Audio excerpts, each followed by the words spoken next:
Salut les amis, car j'espère que vous êtes mes amis. Après tout, c'est moi qui vous distrais. Aujourd'hui, nous allons parler de Gurney-Halleck, guerrier troubadour des Atréides, un des plus fidèles serviteurs du duc Leto. Il est né sur Gaidy Prime, mais... Il y a quelqu'un qui a pété. Il a vécu sur Gaidy Prime, mais il a surtout vécu sur Caladan et ensuite sur Arrakis. Il est l'un des hommes les plus laids de tout l'univers. C'est quelque chose que je peux comprendre, ça. Gurney-Halleck est né sur la planète Gaidy Prime, tout comme son ami Duncan Idaho. C'était un ouvrier qui vivait avec ses parents ainsi que sa sœur, dans un petit village à côté de Barony, capitale de la planète. Gurney aimait jouer de la musique, en particulier de la balisette à 9 cordes, et il aimait composer des chansons. Malheureusement, l'une d'entre elles se retourna contre lui. Il avait composé une petite ritournelle sur le baron Harkonnen ainsi que sur Rabban la Bête, mais il fut dénoncé et sa sœur fut envoyée dans une maison pour plaisir de soldats Harkonnen. Gurney tenta de la faire évader, mais il fut capturé par des soldats et il dut voir sa sœur se faire violer devant lui ainsi qu'assassinée par Rabban. Il fut ensuite jeté dans un puits pour esclaves, où il fut affligé d'une cicatrice au visage par le fouet de Rabban. Après son évasion, il travailla un moment en collaboration avec le comte Vernius sur Arrakis. À la mort de celui-ci, Gurney rejoignit Caladan pour entrer au service du duc Leto Atréide. Enfin ça c'est pas tout à fait canonique, hein. C'est la version écrite par le fils de Frank Herbert dans la trilogie, à savoir la maison Atréide, la maison Harkonnen et la maison Corino, qui ont été écrits par Brian Herbert, fils de Frank Herbert, et Kevin Anderson.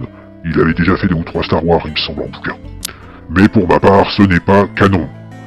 D'ailleurs, c'est pour ça que c'est moi qui raconte l'histoire, parce que si ça avait été Seb, il serait parti dans les allégories, les uchronies et les univers parallèles, comme dans la série où t'avais les autres cons qui glissaient d'une dimension à une autre. Enfin bref.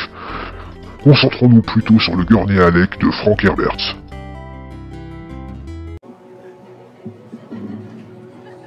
Votre père m'a sauvé d'un marché Harkonnen pour esclave, mon garçon. Il m'a emmené chez lui et a fait de moi un véritable maître de guerre. Si jamais un homme ou une femme osait lever la main sur lui, je la lui couperai immédiatement. Et après seulement, je le mettrai à mort. Après avoir passé un examen d'embauche, oui on peut dire ça, avec le Montateur Firawat, Gurney s'entraîna avec Duncan Idaho et fit de lui une véritable machine de combat. De l'aveu de Duncan lui-même, Gurney le battait 6 fois sur 10. Tout comme Gurney, Duncan Idaho était aussi victime de Gaidy Prime et de Rabban la Bête. Ses parents y avaient été massacrés et Duncan dut s'évader alors qu'il n'avait que 8 ans. On peut comprendre assez aisément que les deux hommes devinrent très vite d'excellents amis. Avec Duncan, il eut à charge l'éducation militaire de Paul, le fils du duc, et firent de lui un guerrier redoutable avant même qu'il n'eût 15 ans. Gurney avait beaucoup d'affection pour le jeune maître, et prit même le temps de lui apprendre à jouer de la balisette à 9 cordes. Mais c'est dans la 15e année du jeune maître que tout changea. Le duc Leto eut un nouveau fief, la planète Arrakis, offerte par l'empereur Padishah Shaddam IV. Arrivé sur Dune, il fut en charge de localiser les contrebandiers d'épices, tandis que Duncan fut envoyé en mission chez les Fremen.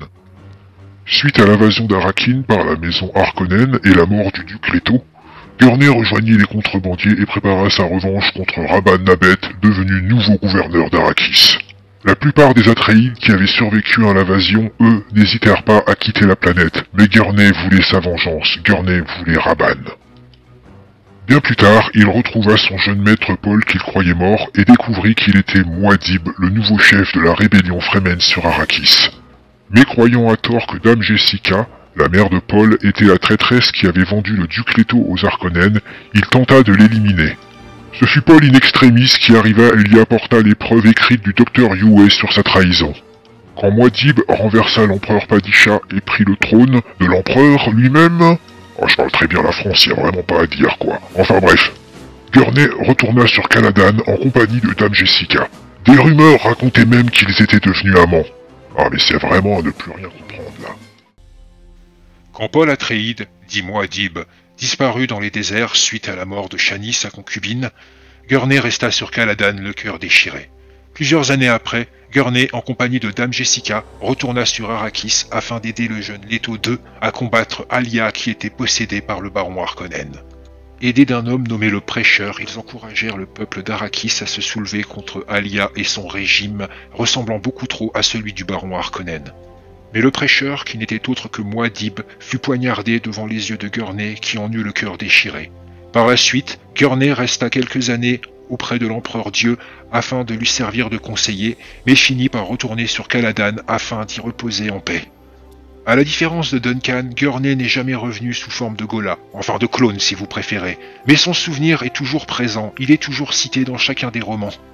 Les millénaires passeront et passeront, mais beaucoup de guerriers chantèrent encore les chansons de Gurney Halleck. Et ben voilà, c'est la fin. C'était la vie de Gurney Halleck, le guerrier troubadour, vu par Frank Herberts. J'ai dit Frank.